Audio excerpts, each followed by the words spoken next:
시청자 여러분 안녕하십니까? 지방자치 중점 소식을 전하고 더 나은 지방자치의 방향을 제시하는 지방자치 1번지입니다.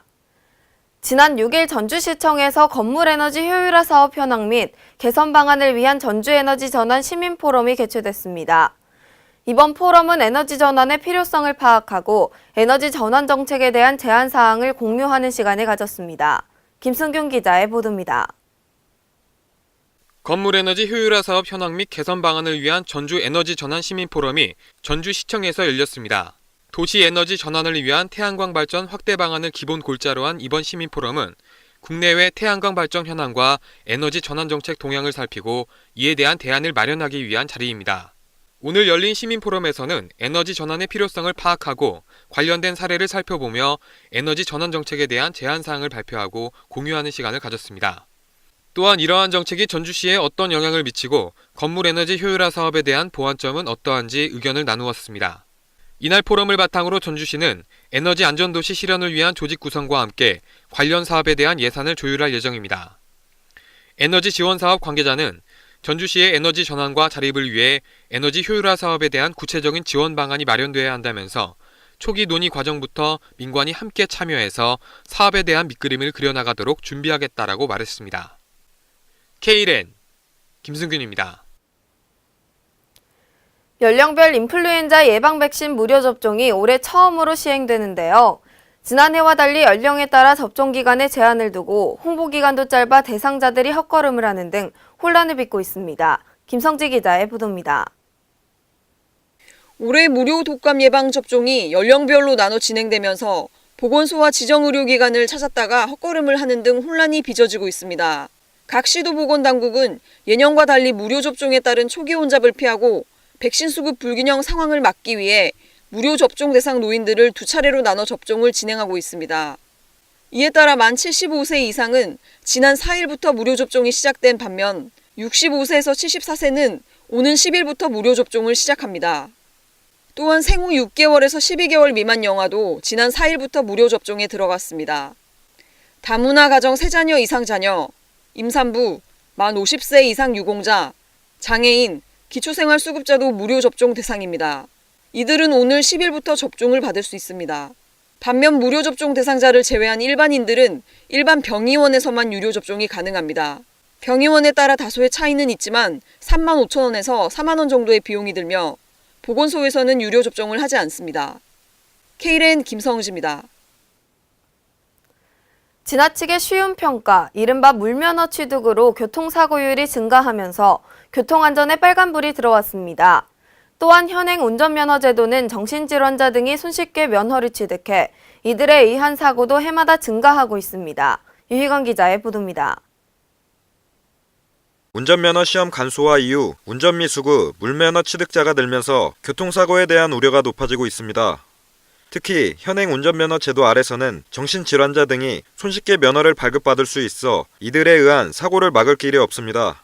경찰청에 따르면 올해 현재까지 1종 보통과 2종 보통 운전면허 발급 건수는 90만 9,208건으로 이는 지난해 동기 84만 5,006건인 것과 비교해 7.6% 증가했습니다. 이 같은 현상은 오는 12월 22일부터 운전면허 시험 제도가 변경됨에 따라 시험이 어려워질 것을 우려한 시민들이 개정 이전 운전면허 취득을 서두르고 있기 때문입니다. 실제로 운전면허 시험 절차 간소화 이전 장내 기능 시험 합격률은 약 70%에 불과했지만 지난 2011년 간소화 이후 합격률이 93%까지 크게 상승했습니다. 이에 운전 능력이 부족한 상태에서 도로 위로 나온 초보 운전자들로 인해 교통사고가 증가했다는 지적이 이어지고 있습니다.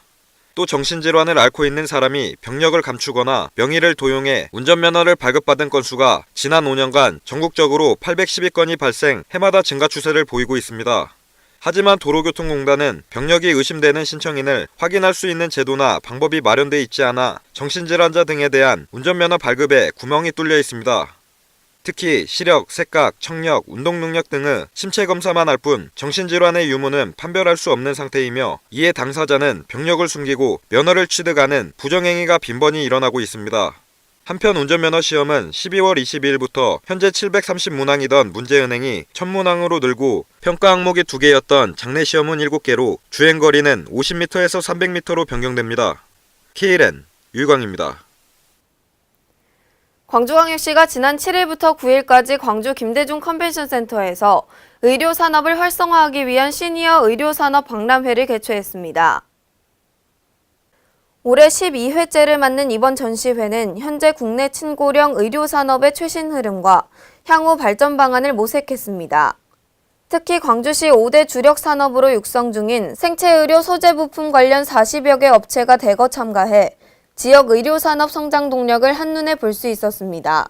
이번 행사에서는 해외 판로 개척과 수출 확대를 위해 실질적인 계약을 이끌어낼 수 있도록 수출 구매 상담회를 진행했습니다.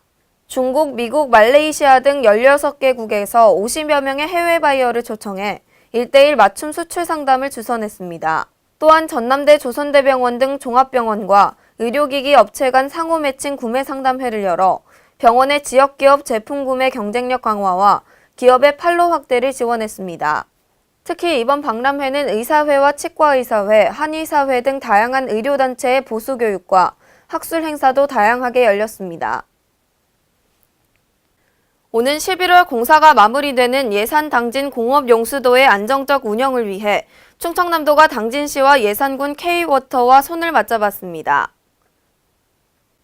충남도는 지난 6일 도청 접견실에서 당진시와 예산군 K워터와 예산당진 공업용수도 운영관리 위수탁 통합 실시 협약을 체결했다고 밝혔습니다.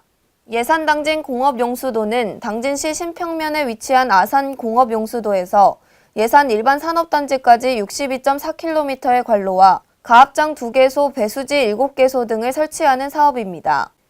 이 공업용수도는 오는 11월 준공 이후 당진 합덕 일반 산단과 합덕 인더스파크, 예산 신소재 등 2개 시군 6개 산단에 일일 21,103제곱미터의 공업 생활용수를 공급하게 됩니다. 이날 맺은 협약은 예산 당진 공업용수도 운영관리를 K워터가 맡는다는 내용을 골자로 하고 있습니다. 이날 협약식에서 윤종인 행정부지사는 예산 당진 공업용수도는 정부가 협치행정 우수 사례로 선정한 사업이라며 이번 협약으로 예산 절감과 안정적인 용수 공급 등 일석이조의 효과가 기대된다고 말했습니다. 행정자치부가 태풍 차바로 인해 큰 피해를 입은 지역의 복구에 두 팔을 걷어붙였습니다. 행정자치부 장차관이 동시에 현장을 찾아 피해 상황을 면밀히 살펴보고 대민 피해 복구에 직접 참여하는 한편 필요 기자재 지원 등 피해 지역의 조속한 복구를 위해 모든 행정적 역량을 쏟아붓고 있습니다. 홍윤식 장관은 태풍 피해를 하루라도 빨리 극복할 수 있도록 행자부를 비롯한 관계부처가 가능한 모든 노력을 기울이겠다고 말했습니다. 행정자치부와 한국장애인개발원은 지난 7일 정부 세종청사에서 중증 장애인 단체 운영 카페인 I Got Everything의 개소식을 개최했습니다. 장애인 일자리 창출 지원을 통한 장애인의 경제적 자립에 기여하기 위해 지난 3월부터 정부 세종청사 내에 장애인 단체가 운영하는 카페의 설치를 추진해왔습니다. 이에 정부 세종청사 장애인 단체 운영 카페는 카페 매니저 1명과 바리스타 교육을 받은 중증 장애인 3명이 함께 일하며 향후 장애인 채용 인원을 확대해 나갈 계획입니다. 이상으로 지방자치 1번지를 마칩니다. 시청해주신 여러분 고맙습니다.